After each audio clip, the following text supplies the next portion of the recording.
Ok, félicitations Raphaël pour le sens de stationnement. Pourquoi vous stationnez en marche arrière? C'est plus facile pour repartir. Tout à fait, ça facilite les manœuvres en sortie et puis ça augmente la visibilité.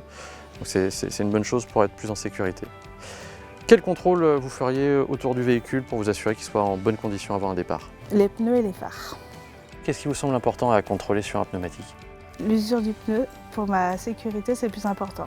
Tout à fait, vous allez pouvoir retrouver en fait dans la rainure du pneumatique le témoin d'usure. Et pour ça, on a des petits repères sur le flanc qui nous indiquent à quel endroit sont les témoins d'usure.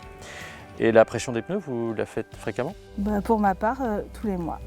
Bravo, c'est vraiment l'idéal pour la sécurité. La pression des pneus, on va la trouver soit dans la portière, soit dans la notice d'utilisation du véhicule.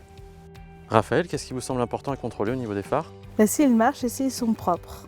Tout à fait, leur état de fonctionnement et puis leur propreté au même titre que le pare-brise, ce qui nous permettra de jeter un œil à l'état de l'essuie-glace et de contrôler la présence de lave-glace. Lorsque vous prenez la route, il est nécessaire d'avoir un contrôle technique et une attestation d'assurance à jour. Concernant le matériel obligatoire réglementairement dans le véhicule, on a le triangle et le gilet jaune, de préférence dans l'habitacle et au nombre de 2 si on transporte des personnes. Et personnellement, j'ai rajouté une trousse de secours. Super, c'est pas obligatoire mais c'est vraiment essentiel en termes de sécurité. On est prêt à passer au volant? Raphaël, vous êtes installé à bord. La première chose à régler au niveau de votre siège lorsque vous vous installez, donc c'est la longueur de jambe. On prend le repère de la pédale d'embrayage, débrayez à fond. Vous ne devez pas avoir de tension ni dans le genou ni dans la cheville afin de limiter les maux de dos et les lésions aux membres inférieurs en cas de choc. Deuxième étape, le réglage du dossier. Afin d'avoir les bras légèrement fléchis, on aura une meilleure manipulation du volant. Et d'ailleurs les mains sur le volant. Pour moi, c'est 10h10. 10h10, 9h15 en fonction des volants. En tout cas, s'assurer de pouvoir accéder facilement au commodo et aux commandes qui sont sur le volant, mais surtout pas d'interaction avec l'airbag qui se situe au milieu du volant, donc pas de main au milieu du volant. Troisième étape, le réglage de l'appui-tête. S'assurer que le sommet de l'appui-tête dépasse légèrement le sommet du crâne. Ça va protéger les cervicales en cas de choc. On pense à régler ses rétroviseurs, puis on passe à la ceinture. La ceinture, on va s'assurer que la partie inférieure, la partie ventrale, pose bien sur le bassin, qui est l'os le plus résistant du corps.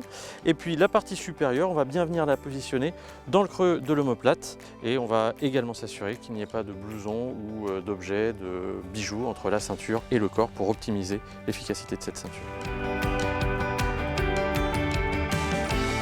Dans 90% des accidents, les conducteurs ont vécu une situation de surprise. Surprise soit parce qu'ils n'ont pas vu quelque chose, soit parce qu'ils n'ont pas su interpréter une situation.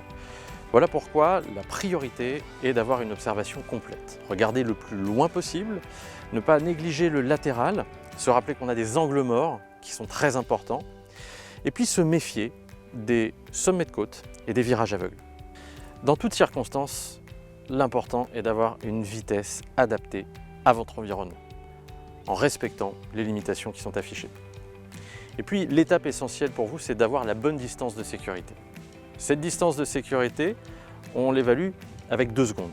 Quand le véhicule qui est devant vous passe devant un repère, vous devez avoir le temps de compter 1 seconde 1, 2 secondes 2, avant de passer devant ce même repère.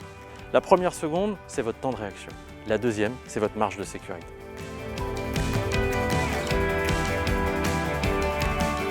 Si vous êtes témoin ou victime d'un accident, la procédure à suivre, c'est protéger, alerter, secourir.